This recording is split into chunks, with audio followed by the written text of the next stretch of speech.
Get out of my sight. All of you. Jonathan Blackwood slammed his fist on the mahogany desk, sending papers flying. 30 people lose their homes, so our investors make an extra million in. Perfect! Draft the eviction notices immediately. The boardroom fell silent as his executive team stared in shock. Jonathan adjusted his custom suit, voice dropping to an icy whisper. This meeting is over. I have a plane to catch. What would you do if you were in Jonathan's position? Would you prioritize profit over people's homes? Comment below with your thoughts. Like and subscribe to find out what happens next in this shocking story. You won't believe the twist when this cold-hearted millionaire encounters someone who will change his life forever. Rain poured down on New York City, turning the bustling streets into a sea of umbrellas and reflections on the drenched asphalt. Raindrops hit Jonathan Blackwood's windshield like little water explosions, but he barely noticed the storm. Focused, he mentally reviewed every detail of his upcoming business presentation. As CEO of Blackwood Financial Group, one of the city's largest corporations, his every move was timed to perfection. Emotions were a luxury reserved for moments outside the corporate world, where pragmatism reigned supreme. Yet something was about to disrupt his relentless rhythm that day. At 42, Jonathan had mastered the art of compartmentalizing. The boardroom confrontation earlier had been necessary, or so he told himself. The Henderson Heights development project would generate millions for the company. And yes, some families would be displaced, but business was business. The company had offered fair compensation. What more could anyone expect? His driver, Martin, navigated carefully through the downpour as Jonathan stared at his phone, checking market updates and mentally rehearsing his presentation. In 3 hours, he would stand before the Tokyo investors and secure the largest deal of his career. Everything had to be perfect. Sir, there's heavy traffic ahead. Should I take the alternate route? Martin asked, glancing at the rear-view mirror. Jonathan Blackwood, yes, and step on it. I can't be late for this flight. The luxury sedan veered into a side street, cutting through a less polished part of the city. Jonathan rarely visited these neighborhoods anymore. They reminded him of things he preferred to forget. Stopped at a traffic light, Jonathan spotted a figure that didn't blend with the cityscape. On the corner of the sidewalk stood a young woman holding a baby in her arms, huddled under the heavy rain, trying to shield the little one with her own body. She wore an old soaked coat, her thin, trembling arms wrapped around the baby with desperate tenderness, barely able to keep the child warm. Jonathan watched her in his rearview mirror, feeling something stir within him. A distant, unsettling sensation he wasn't used to letting in. The millionaire's gaze was drawn to the expression on the young woman's face. Even from a distance he could see a mix of exhaustion and determination in her eyes. She held a small cardboard sign with uneven letters that read, "Please help. We need food and shelter." For a brief moment he remembered his own childhood marked by scarcity and cold streets before he built his empire. But he quickly pushed the thought aside, focusing on the traffic light that was about to turn green. However, just before the car moved, Jonathan felt an irresistible surge of empathy, something he'd learned to control over the years. Jonathan Blackwood stopped the car. Martin looked confused, but obeyed it immediately. "Jonathan Blackwood, wait here." He lowered the car window, momentarily speechless. The young woman hesitated, approaching, and he noticed she could barely hold the baby. The rain intensified, heavy drops running down her face, blending with silent tears. Jonathan almost automatically gestured for her to come closer, and in an impulse that surprised even himself, opened the car door.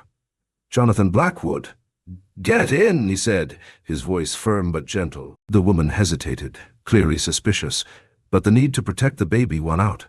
She settled into the back seat, carefully holding her child as Jonathan made room for her. Martin's eyes widened in the rearview mirror, but he said nothing. This was unprecedented. Jonathan Blackwood never picked up strangers, let alone those from the street. Jonathan adjusted the car heater, feeling the chill, and noticed how her body trembled despite her attempts to hide it. Their eyes met briefly in the rearview mirror, and he saw deep exhaustion in her features. Despite her hardships, there was a certain dignity about her, a resilient pride that kept her from asking for more than necessary. Jonathan was intrigued and, without knowing why, decided not to go straight to the airport. Instead, he leaned forward to Martin. "Jonathan Blackwood. Take us to the house." "Martin, sir? What about your flight to Tokyo?" "Jonathan Blackwood. I said take us to the house. Now." Jonathan rarely used that tone with Martin, who had been his loyal driver for 8 years. The man nodded and changed direction, heading toward Jonathan's mansion, a property that rarely hosted any trace of human warmth. As the car moved through the rain-slicked streets, Jonathan turned slightly toward the woman. "Jonathan Blackwood. What's your name?" he asked, softening his tone to avoid startling her. "Eliza, Eliza," she replied faintly. "And this is Mia," she added, glancing at her daughter with a faint but protective smile. Jonathan nodded, not asking more. The silence between them was almost comfortable despite the unusual situation. The grandeur of the car, the warmth now filling it, and the momentary safety offered by this unexpected act of kindness felt surreal to Eliza. Jonathan knew that something about Eliza touched a part of his past, but he chose to ignore the discomfort, focusing instead on the practical decision he was about to make. Minutes later, the car parked in front of Jonathan's vast mansion, a modern building with glass windows and a sprawling, well-kept garden. Eliza looked at the house wide-eyed, unable to believe what she was seeing. She stayed silent, not knowing what to expect as Jonathan exited the car, moving to open the back door and help her out. "Jonathan Blackwood, you can stay here until I get back," he said, handing her a silver key. Still in disbelief over his own decision, Jonathan watched as Eliza held the key with trembling hands, almost unable to believe what had just happened. She was used to looks of contempt and rejection, never expecting anyone to be capable of such a sudden act of compassion, especially from a man like Jonathan, whose appearance and demeanor suggested someone cold and detached from the struggles of the streets. "Eliza." "Sir, I don't know how to thank you," she murmured, her voice choked with emotion and accumulated exhaustion. "Jonathan Blackwood. No need to thank me," he replied, avoiding eye contact, slightly uncomfortable with this rare show of humanity. "Just take care of her and yourself. I'll be back tomorrow." Without waiting for more explanations, Jonathan turned and walked back to his car, not looking back. He knew he had a flight to catch, and a meeting that could determine the future of his company. But as he drove toward the airport, an unsettling feeling continued to haunt him. He knew Eliza wasn't just another homeless person he had helped. Something about her touched him deeply, though he was reluctant to admit why. In the car, he pulled out his phone and made a call. "Jonathan Blackwood. Rebecca, I need you to reschedule the Tokyo meeting." "Rebecca. Mr. Blackwood, they've flown in specifically to meet you. The Henderson Heights project. Jonathan Blackwood. Find a way. I'll be unavailable until tomorrow afternoon." He hung up before hearing her protests. For the first time in years, Jonathan Blackwood had deviated from his schedule, and he didn't fully understand why. The image of the young woman and her child kept appearing in his mind. Something about their vulnerability had pierced through his carefully constructed walls. Meanwhile, Eliza entered the mansion silently, still in shock. The warmth of the house enveloped her, and she took a deep breath, inhaling the soft fragrance in the air.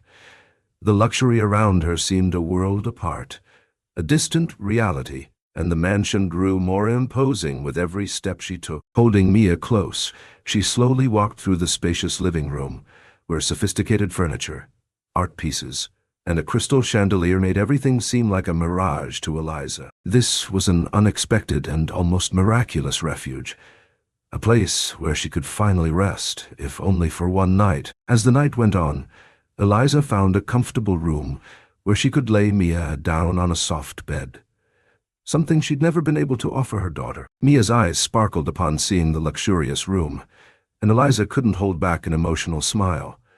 For a few moments, she felt genuine happiness seeing her daughter in a safe environment, even if she didn't know what the future held. That night, while the storm continued raging outside, Eliza allowed herself a moment of relief.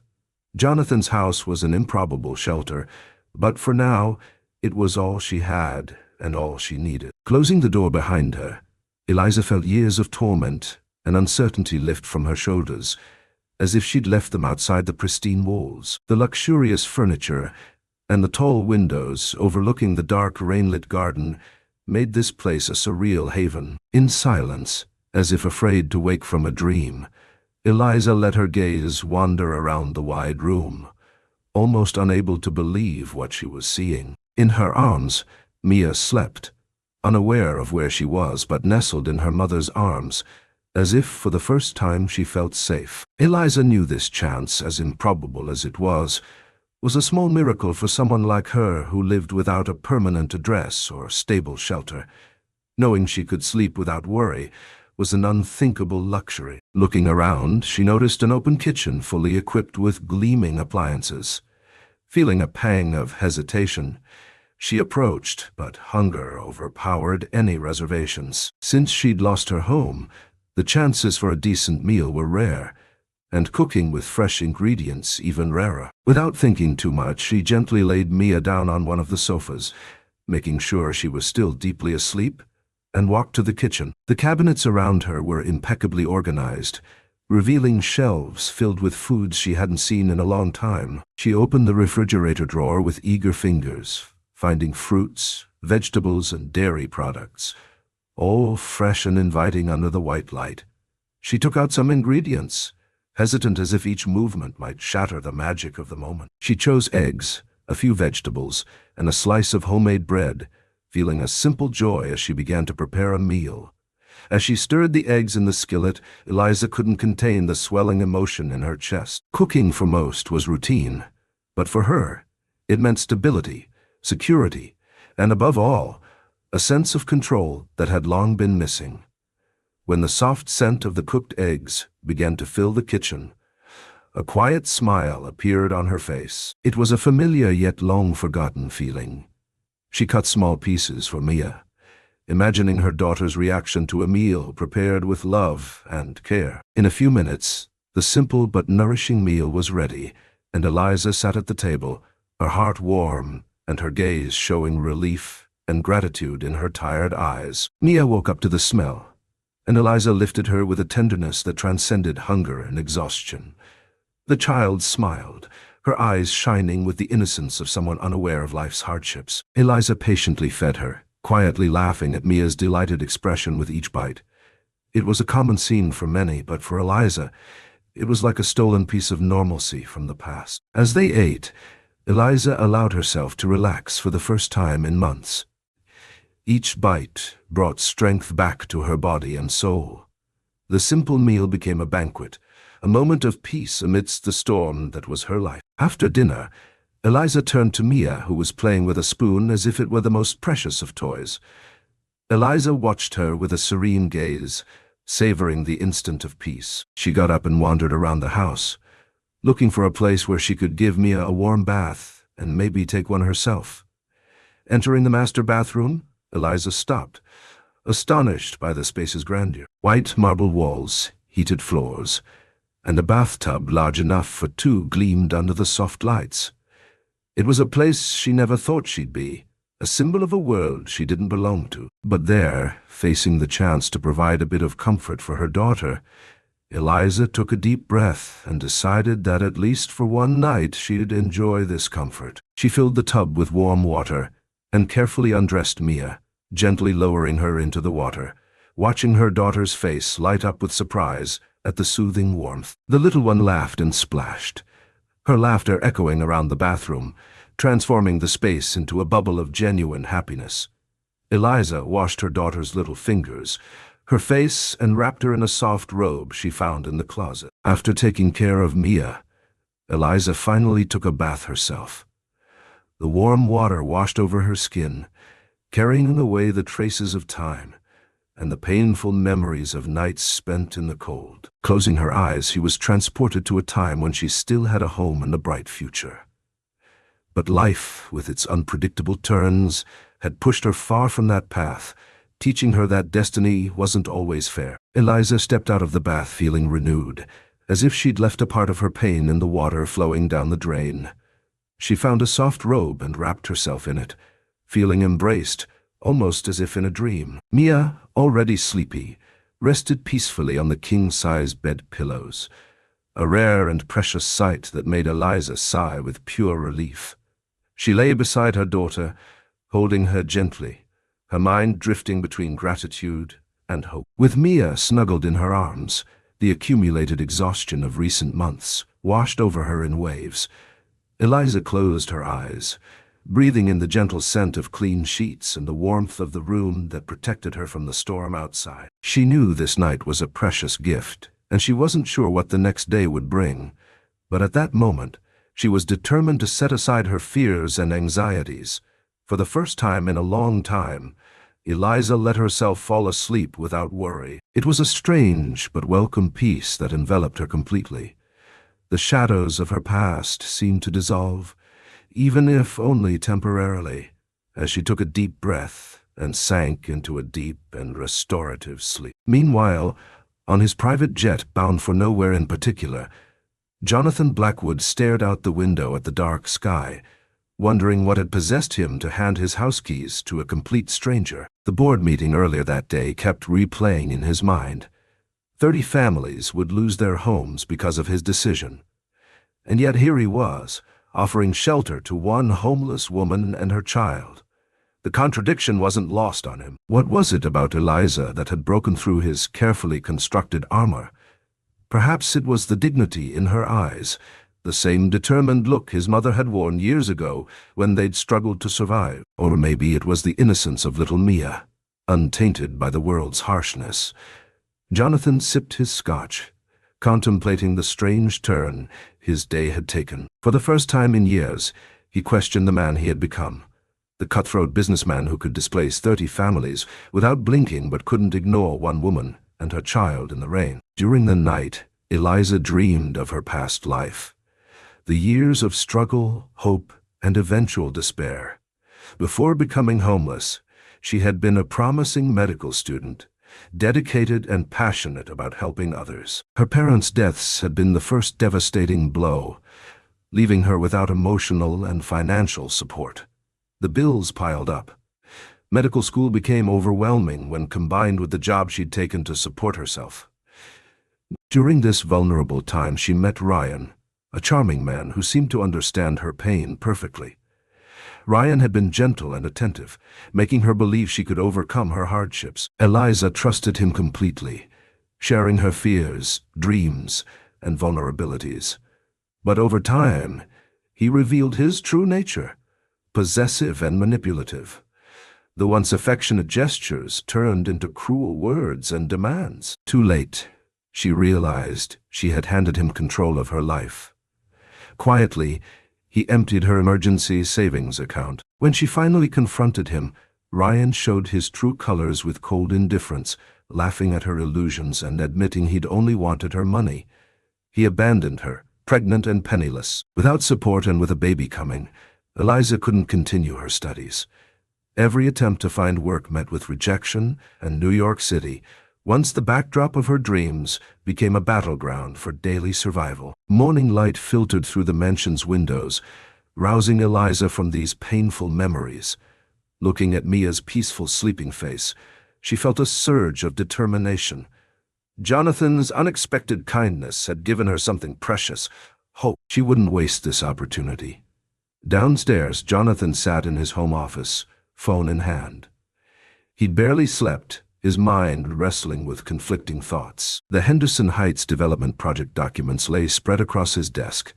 30 families would lose their homes for corporate profit. Yet here he was, offering shelter to one homeless woman and her child. The contradiction wasn't lost on him. What kind of man was he becoming? His phone buzzed. Rebecca was calling again, the 4th time since yesterday. Jonathan Blackwood. Yes, Rebecca? Mr. Blackwood, the board is demanding an explanation. The Tokyo investors are furious. You can't just disappear before a meeting of this magnitude. The Henderson Heights project. Jonathan Blackwood. The project will proceed as planned. Tell them I had a family emergency. Family emergency. The words felt strange coming from his mouth. Jonathan had no family. He'd built his empire alone, single-mindedly pursuing wealth and power at the expense of meaningful relationships. So why did he feel so drawn to help Eliza and Mia? He ended the call and leaned back in his chair, rubbing his temples. The board would be furious, but he'd deal with them later. Right now, something more important demanded his attention. A gentle knock interrupted his thoughts. Eliza stood at the door, Mia in her arms. "Eliza, I'm sorry to disturb you. We should probably leave soon. You've been very kind, but—" "Jonathan Blackwood, stay." The word surprised them both. Eliza blinked, uncertain, while Jonathan cleared his throat and tried to appear more composed. "Jonathan Blackwood, I mean, there's no rush. You and Mia are welcome to stay as long as you need." "Eliza, Mr. Blackwood, I appreciate what you've done, but I couldn't possibly—" "Jonathan Blackwood, Jonathan, please call me Jonathan." An awkward silence filled the room as they regarded each other. Jonathan saw dignity in her eyes despite her circumstances, while Eliza saw something unexpected in his, a loneliness that mirrored her own. "Jonathan Blackwood, I have a proposal. Stay here for a few weeks until you find your footing. There's a guest house at the back of the property with a separate entrance. Complete privacy. No strings attached." Eliza studied his face for hidden motives, but found only sincerity. For Mia's sake, she needed to consider this offer carefully. "Eliza, why would you do this for strangers?" Jonathan hesitated, struggling to articulate feelings he barely understood himself. "Jonathan Blackwood, because sometimes doing the right thing is its own reward." Even as he said it, he knew how hollow it sounded. The truth was more complicated. Something about Eliza and Mia had awakened a part of him he thought long dead, the part that remembered his own struggles before wealth hardened him. "Eliza, I don't want charity, Mr. Jonathan. I want to earn my way. Jonathan Blackwood, then work for me. My foundation needs an administrative assistant. The position comes with healthcare benefits. You seem intelligent and capable." Eliza's eyes widened at this unexpected offer. Healthcare for Mia would be invaluable. Still, suspicion lingered. "Eliza, is this real? Or are you just feeling sorry for me?" "Jonathan Blackwood, this is a business proposition. You get a job and temporary housing. I get a reliable employee who understands the value of hard work. Does that sound fair?" For the first time in months, Eliza smiled genuinely. She nodded, and something shifted in the atmosphere between them. Before they could discuss details, the doorbell rang. Jonathan frowned, not expecting visitors. When he opened the door, Olivia Sinclair stood there, her designer clothes and perfectly styled hair a stark contrast to Eliza's humble appearance. Olivia was the daughter of Jonathan's biggest competitor, and his on-again, off-again romantic interest. Their relationship had always been marked by competition and passion, rather than genuine affection. "Olivia, Jonathan, darling," she exclaimed, kissing his cheek and stepping inside without waiting for an invitation. "I missed you, so I decided to drop by unannounced." Jonathan returned her greeting with restrained politeness, but his gaze drifted toward the hallway where Eliza had disappeared with Mia. Olivia noticed his distraction immediately. "Olivia, is someone here? You never have guests." Before Jonathan could answer, the sound of Mia's laughter echoed from upstairs. Olivia's perfectly shaped eyebrows arched in surprise. "Olivia? A child? In your house? This I have to see." She headed toward the sound before Jonathan could stop her. He followed, knowing this confrontation was inevitable. Turning the corner, Olivia found Eliza holding Mia, who was playing with a stuffed bear Jonathan hadn't even known was in the house. The initial shock on Olivia's face quickly transformed into cold assessment. "Olivia, and who might you be?" she asked, her saccharine voice barely masking her disdain. Eliza straightened her shoulders, maintaining her dignity despite her worn clothes. "Eliza, I'm Eliza, and this is my daughter Mia." Olivia examined them with barely concealed contempt, her eyes lingering on Eliza's simple attire and the protective way she held her daughter. Mia looked at Olivia with innocent curiosity, but Eliza sensed the hostility radiating from the elegant woman. With a tight smile, Olivia turned back to Jonathan, who had entered the room. "Olivia, your latest charity case, Jonathan?" "How unlike you." Jonathan felt a surge of protective anger at Olivia's tone. "Jonathan Blackwood, Eliza and Mia are my guests, Olivia, and my new employee." Olivia's eyes widened, genuine surprise breaking through her composed exterior. "Olivia, employee? What could she possibly do for you?" The condescension in her voice made Eliza's cheeks burn, but she remained silent, unwilling to engage. "Jonathan Blackwood. She'll be working with my foundation." Eliza has a background in medicine. This was an assumption based on nothing, but Jonathan felt compelled to build her up in front of Olivia. Eliza's surprised glance told him he'd somehow guessed correctly. Olivia's laugh was brittle and sharp. "Olivia, how convenient for her. Always the savior, aren't you, Jonathan? Though never when it actually matters." The barb hit its mark. They both knew she was referring to the Henderson Heights project, a development that Olivia had publicly criticized for its displacement of families, even while her own company engaged in similar practices.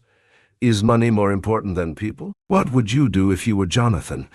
Comment your thoughts below and make sure to like and subscribe for part 3, where you'll discover what Jonathan finds when he investigates Eliza's past. Later that evening, after Olivia had left in a cloud of expensive perfume and thinly veiled threats, Jonathan found Eliza in the kitchen, preparing a simple dinner with what she'd found in his rarely used refrigerator.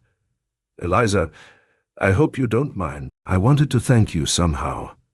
Jonathan waved away her concerns, watching as she moved efficiently around the kitchen. The domesticity of the scene struck him as both foreign and oddly comforting. "Jonathan Blackwood, you don't need to cook for me."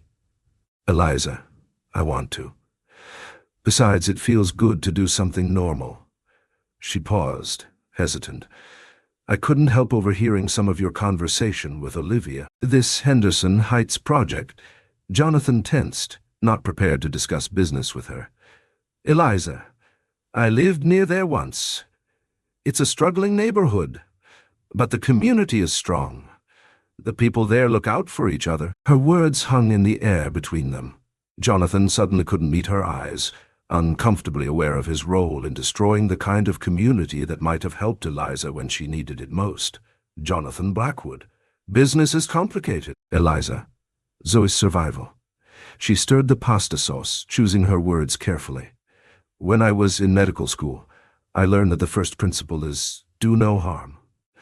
I've always thought that should apply to everything in life, not just medicine." The simple wisdom in her statement struck Jonathan deeply.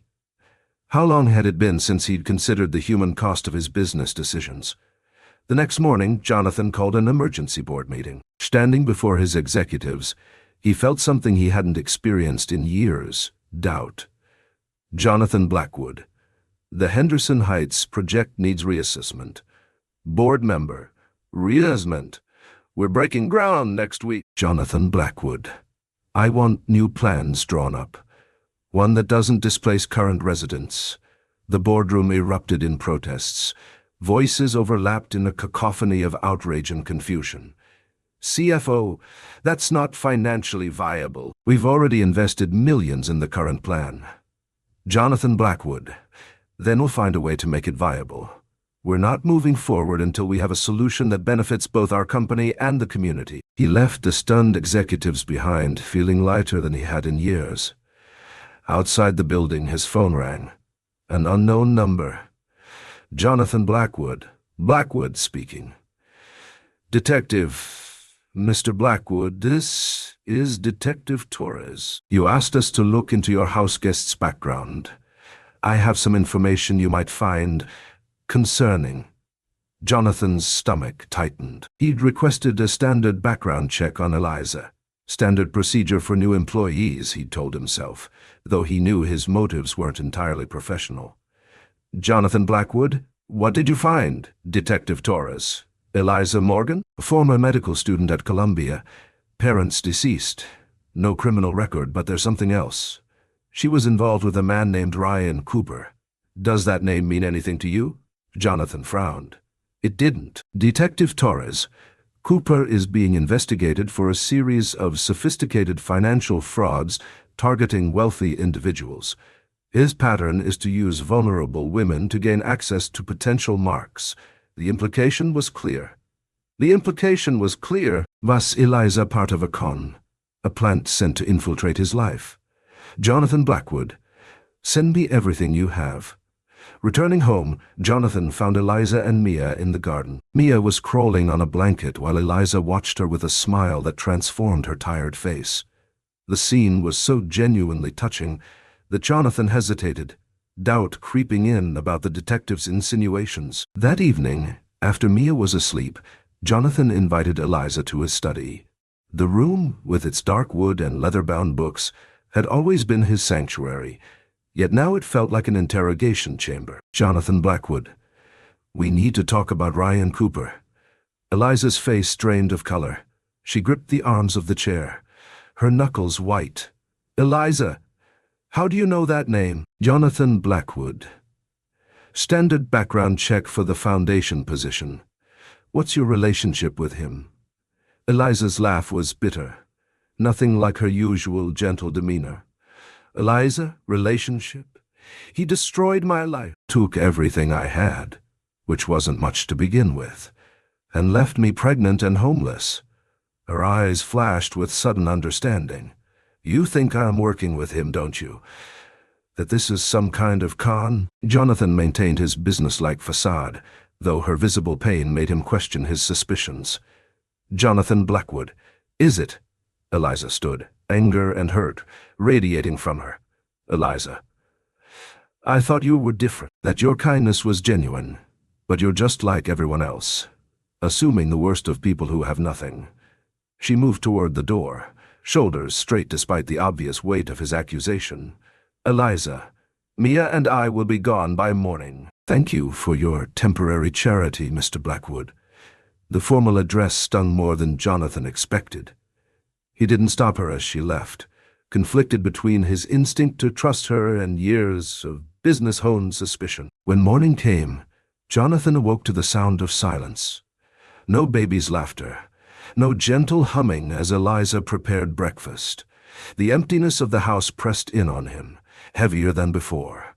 He found a note in the kitchen. Thank you for the brief respite. Some kindness, even temporary, is better than none. Eliza, something inside Jonathan broke. What had he done? Suspicion and cynicism had become so ingrained that he'd pushed away the first genuine connection he'd felt in years. With growing urgency, he called Detective Torres again.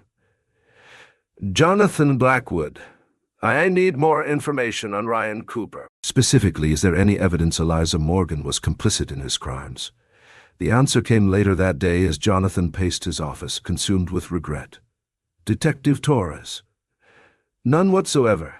In fact, she appears to be one of his victims. Filed a police report about stolen funds, but Cooper had already disappeared. She dropped out of medical school shortly after. There's no connection between her and any of Cooper's other scams. Jonathan closed his eyes, the weight of his mistake crushing him. He had to find Eliza and Mia. But where would they have gone? The answer came from an unexpected source. Martin, his driver, cleared his throat from the doorway. Martin. Sir, if I may, I believe I know where Miss Eliza might have gone. When I drove her to the store yesterday, she mentioned a shelter where she'd stayed before. Said the director had been kind to her and Mia. For the first time in years, Jonathan hugged another human being, his startled driver, before grabbing his coat. The shelter was in a neglected part of the city, its worn exterior belying the warmth within. A stern-faced woman at the desk regarded Jonathan with suspicion. Shelter director, we don't give out information about our residents, especially to men in $1,000 suits. Jonathan Blackwood, please. I made a terrible mistake. I need to apologize to her. The woman's expression softened slightly. Shelter director, Eliza's not here. She came by this morning but left when we didn't have space. With the Henderson Heights development forcing so many families out, we're beyond capacity. The irony hit Jonathan like a physical blow. His own project had contributed to the homelessness crisis that now prevented him from finding Eliza. As rain began to fall, mirroring that fateful day when he'd first seen her, Jonathan searched the neighborhood desperately.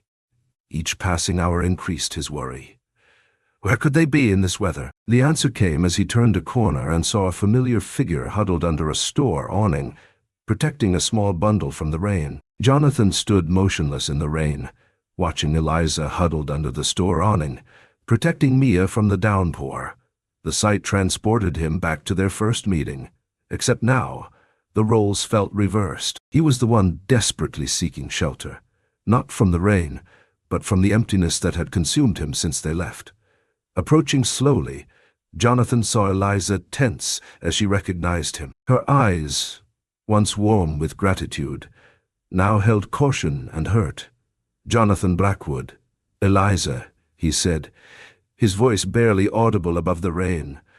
"Please, just give me 5 minutes." Eliza adjusted Mia in her arms, the child mercifully asleep despite the weather. "Eliza? We have nothing more to say to each other, Mr. Blackwood."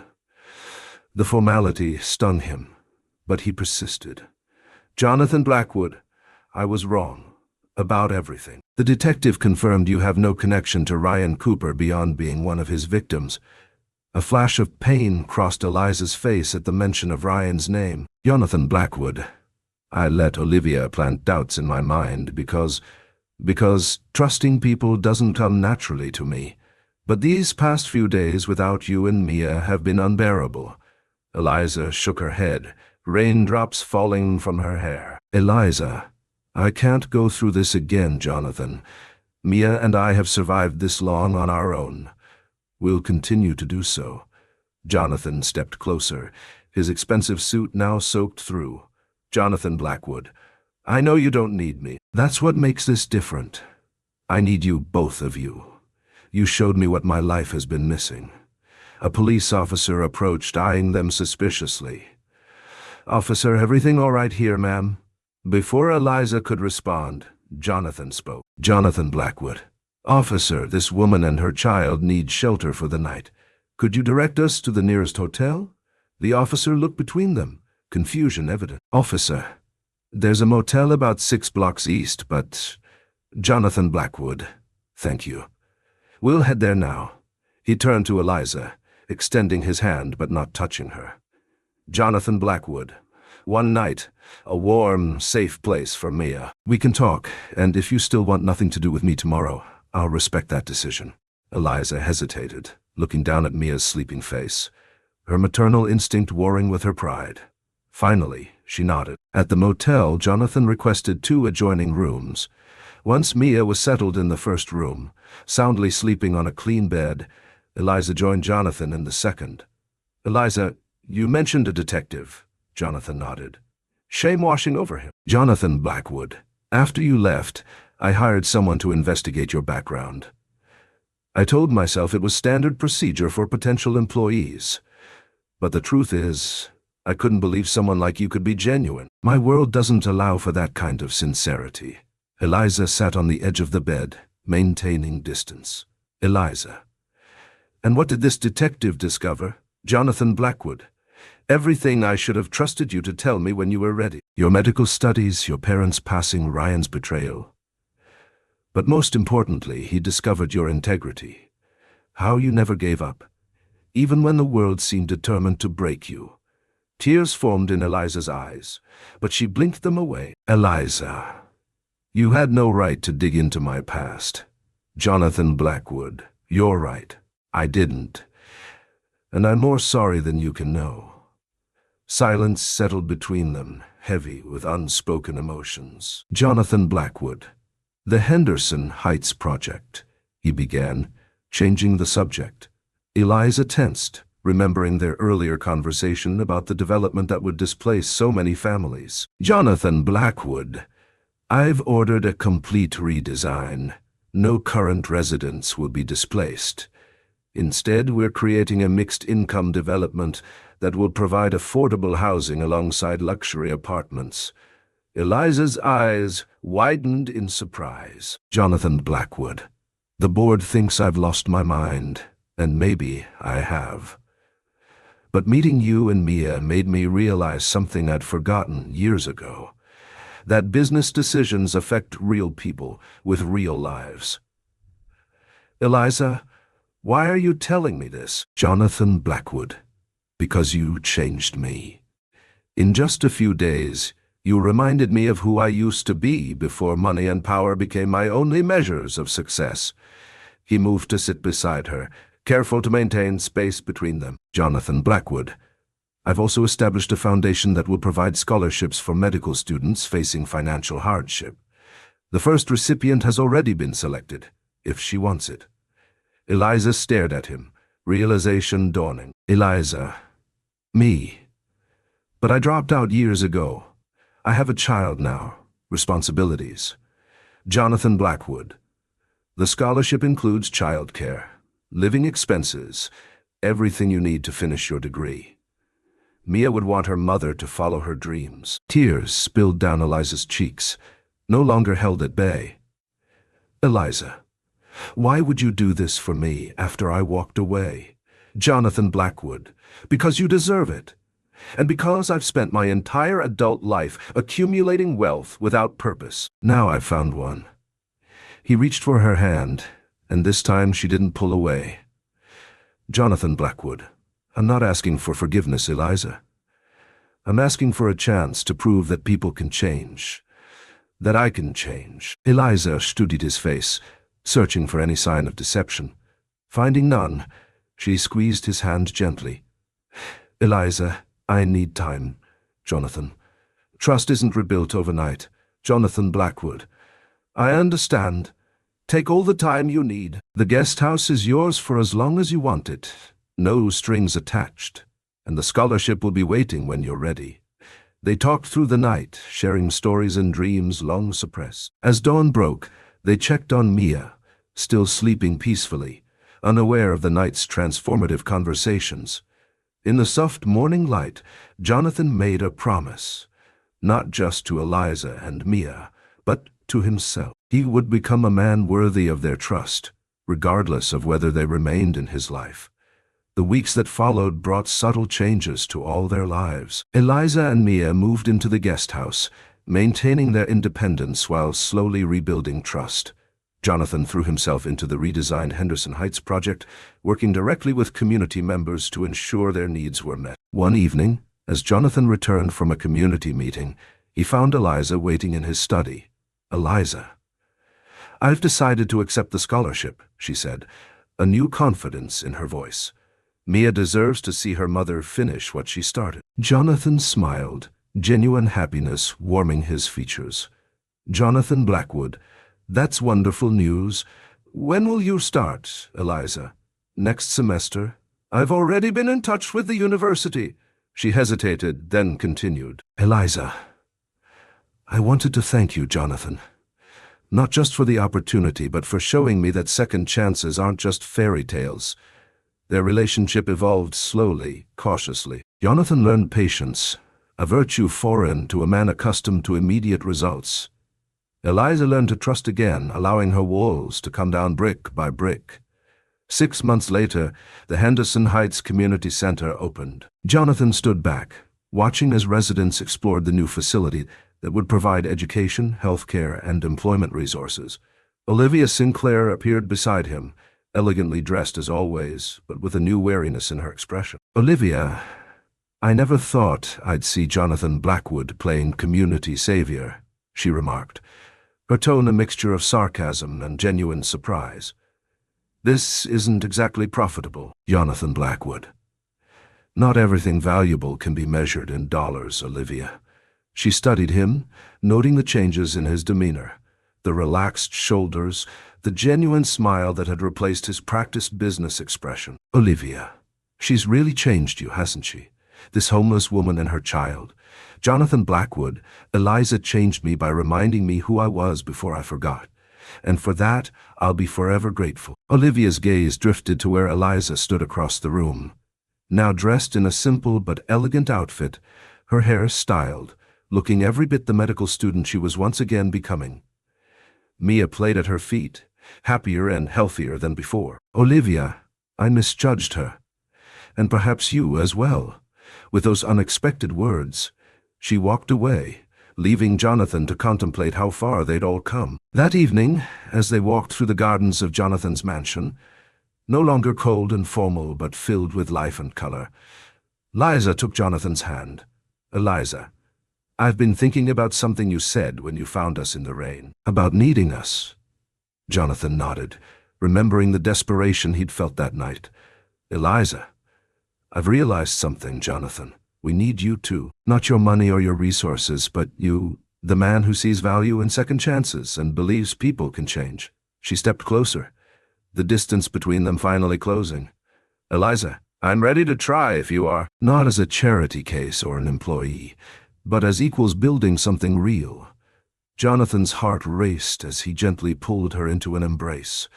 Jonathan Blackwood, I've never been more ready for anything in my life. A year later, the mansion witnessed a small, intimate ceremony in its gardens. Jonathan and Eliza exchanged vows under a canopy of flowers, with Mia as the enthusiastic flower girl. The guest list included Martin the driver, now a trusted friend, the shelter director who had first helped Eliza, and even a few residents from Henderson Heights whose lives had been touched by the revitalized community project. Notably absent was Olivia, who had sent a surprisingly thoughtful gift with a note acknowledging that some competitions weren't meant to be won. As evening fell, Jonathan found Eliza standing on the terrace, watching Mia play with other children on the lawn. Jonathan Blackwood, any regrets? He asked, sliding his arm around her waist. Eliza looked up at him, her eyes reflecting the contentment she'd once thought impossible. Eliza, only that we can't help everyone. There are so many others out there like I was, desperate, alone, one misfortune away from disaster. Jonathan kissed her forehead gently. Jonathan Blackwood, we can't help everyone, but we can help many, and we will. The Blackwood Foundation grew over the years, expanding beyond scholarships to provide comprehensive support for families in crisis. Jonathan's business practices transformed, prioritizing sustainable development and community involvement. Eliza completed her medical degree, opening a clinic that served those who couldn't afford traditional health care. And Mia grew up understanding the value of compassion and second chances, learning from both her parents' journeys. 5 years to the day after Jonathan had first invited Eliza into his car, they sat in the garden watching Mia play. Jonathan Blackwood, once driven solely by profit and status, reflected on the profound changes in his life. Jonathan Blackwood, you know, that rainy day was supposed to be about closing the biggest deal of my career. Instead, it became the day I found what truly matters. Eliza squeezed his hand, her wedding band catching the sunlight. Eliza, life has a way of giving us what we need, not what we think we want. Jonathan nodded, watching Maudid, now a confident, compassionate child, teaching younger children from the foundation how to play her favorite game. Jonathan Blackwood, I've been thinking about what I said in that board meeting years ago, about evicting those families for profit. How easily I dismissed their lives as collateral damage for business. Eliza listened quietly, understanding the weight of his reflection. Jonathan Blackwood, the irony is that by choosing a different path, one that values people over profit, we've created something more successful than I ever imagined possible. The Blackwood Foundation had indeed become renowned for its innovative approach to community development, inspiring other businesses to adopt similar models. The controversial Henderson Heights project was now a case study in ethical urban development, taught in business schools across the country. Jonathan Blackwood, I used to believe that success meant accumulating wealth and power at any cost. I measured my worth by the size of my bank account and the fear I could instill in a boardroom. What a hollow existence that was. He looked at Eliza, gratitude filling his eyes. Jonathan Blackwood, you taught me that real success lies in the lives we touch, the communities we build, and the love we share. Money is meaningless without purpose, and power is empty without compassion. Eliza smiled, remembering their journey. Eliza. And I learned that sometimes help comes from unexpected places, and that pride can be an obstacle to healing. We both had lessons to learn. Together they watched as Mia ran toward them, her laughter carrying across the garden that had once been empty and cold, but was now filled with life and joy. The true measure of wealth, Jonathan had discovered, wasn't found in bank accounts or corporate acquisitions. It was in moments like these, simple, profound connections that could transform not just individual lives, but entire communities. His impulsive decision to help a stranger in the rain had set in motion a chain of events that redefined his understanding of purpose and success. In business schools, they still taught about Jonathan Blackwood's unexpected pivot from ruthless CEO to ethical entrepreneur.